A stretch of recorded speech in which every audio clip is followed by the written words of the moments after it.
Hi, Kimber. Thanks for joining today. Thank you for having me. So what would you like to talk about?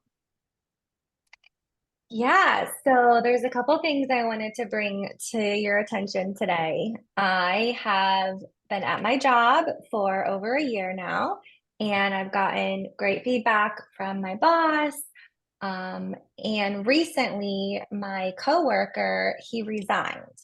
And Hmm. so my boss has given me more responsibilities to kind of take Hmm. over in his absence. And so on four different occasions now, my boss has verbally said to me that he was going to change my position to associate director from assistant director. Hmm. So each time I've had that conversation with him, he's reassured me that the change has been Hmm. made. All of that has gone through HR, but I Hmm. haven't seen anything like paper trail wise. And so each time I mention it to him, he reassures me that it's been done, but I'm in this really awkward place because I haven't seen the fruit of it. I haven't seen like Hmm. a title change or a pay increase. So yeah, it's just been kind of awkward for me.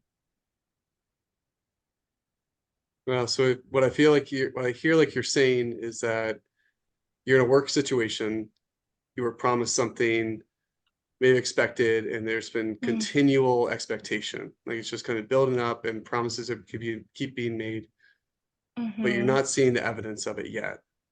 Yeah, exactly. And I trust him. I do trust my Mhm. boss, and I want to trust that his intentions are good, but we've been having Mhm. these conversations since March, and we're now in May. Mhm. So again, I'm just in this awkward place because I don't want to keep asking him because we've had this conversation four different times now. So, I've gone to HR and I've talked with them. So again, I don't know where the disconnect is, but it is kind of creating some anxiety in me because I feel like I am kind of like in between a rock and a hard place because I don't really know what the next move is or what the next decision is. And I don't know that if I don't know that it's in my court, like that the ball is in my Mhm. court. So I'm not quite Mhm. sure how to navigate through it. Yeah, not quite sure. Not Yeah. quite sure. Yeah. Mm. Yeah. So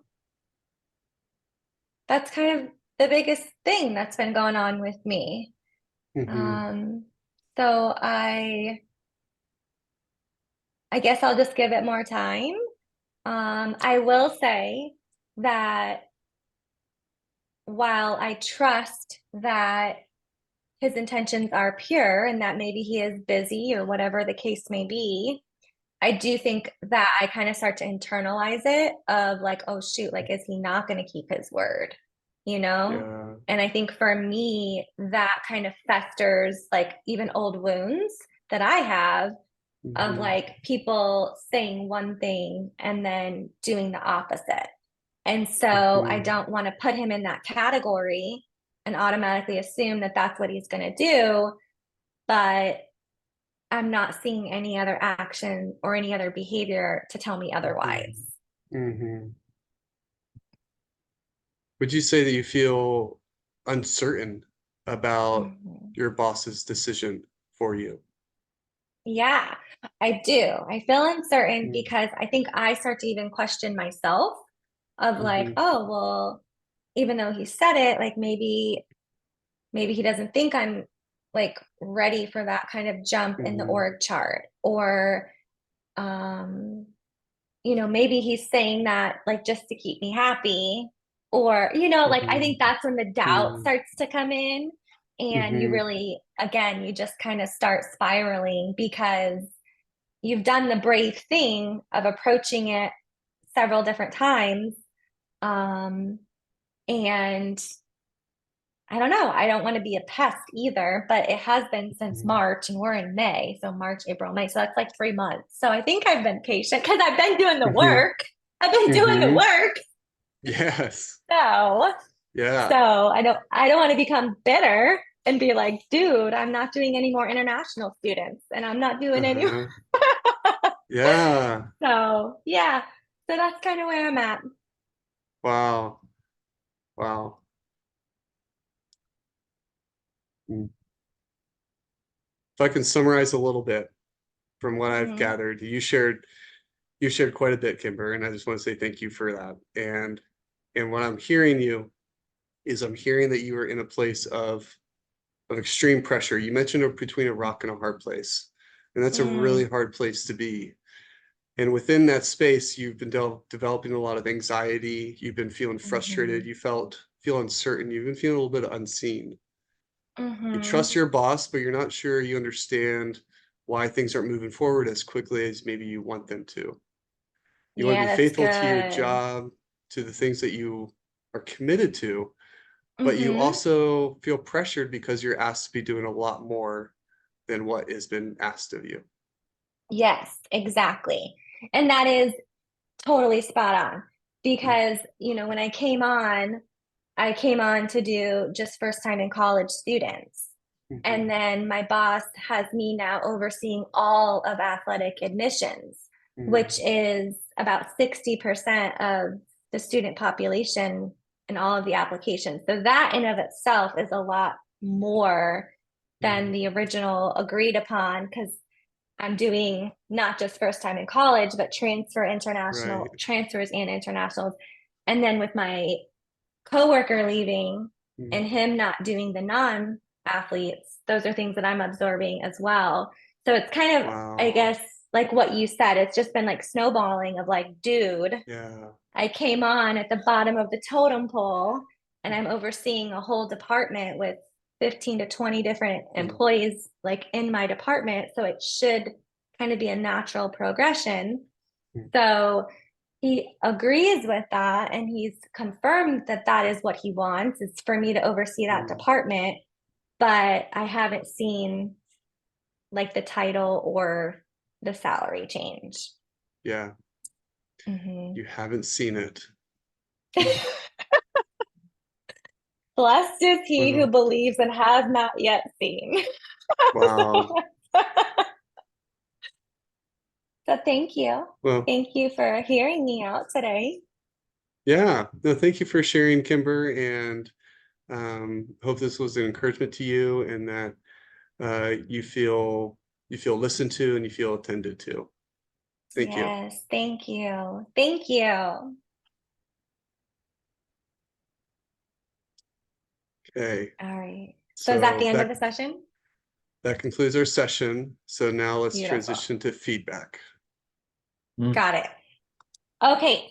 So the first question, it mhm, says,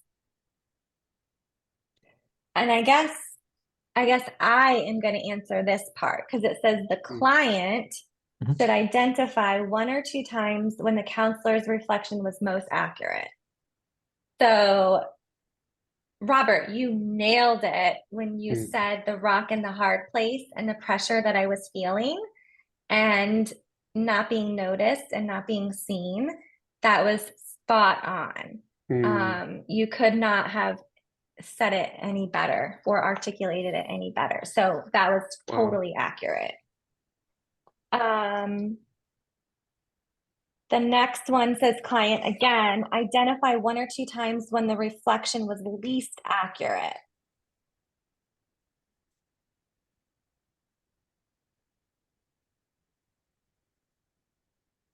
I can't recall. I can't recall any of your Mhm. feedback that wasn't accurate. Okay. There was nothing that you said that I disagreed with or that I thought was not helpful Mm, or what's the word? Like just bringing the awareness to the right. feelings or kind of naming like what Mm, you had said, like you named what I was feeling very well. So I don't, at this wow. point, I can't say that there was anything inaccurate. Mm, Clifton, this one it will be for you as the observer. General feedback about how the session felt, Mhm. how present the counselor felt, and how the nonverbal communication came across. Yeah. So let's Yeah. back up. I'm sorry. How did the session feel? I think the session felt pretty natural. It felt like Robert was invested and definitely paying attention. So like these skills are kind of awkward in the beginning. At least I feel like it would be for me. And there was a couple times, Robert, that I could tell that Mhm. you were buffering. The wheel was spinning. And you wanted to ask a question. You wanted to get in I there, know. but you can't ask a question. I So you know. reeled it back and you fired with just some attunement or some like just empathy, just being with her in that little moment. And I think you did a couple of I don't remember what it's called, the skill, but where you just take a part of what they say and just say it back. I need to remember what that's called. But Accent. accent, yes, yeah. Yeah. I think you nailed that.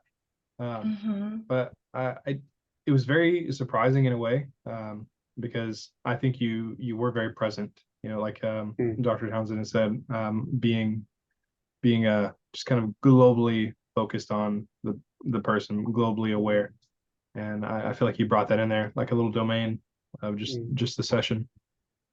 Thank you. Wow. Yeah. Thank you. So then I think I already did the second one too. Provide feedback for the attending beautiful. observation skills. Oh yeah, and so I did want to bring up a key point. So I think it was the last summary, where just sitting there with the head nods and the mm-hms and the warm eyes. You really brought it all together at the end. That was good. If just being an observer and not on the client side, if there were any doubts, like is this counselor really listening to me? Then that proved it. That proved it Wow. that they were. Yeah.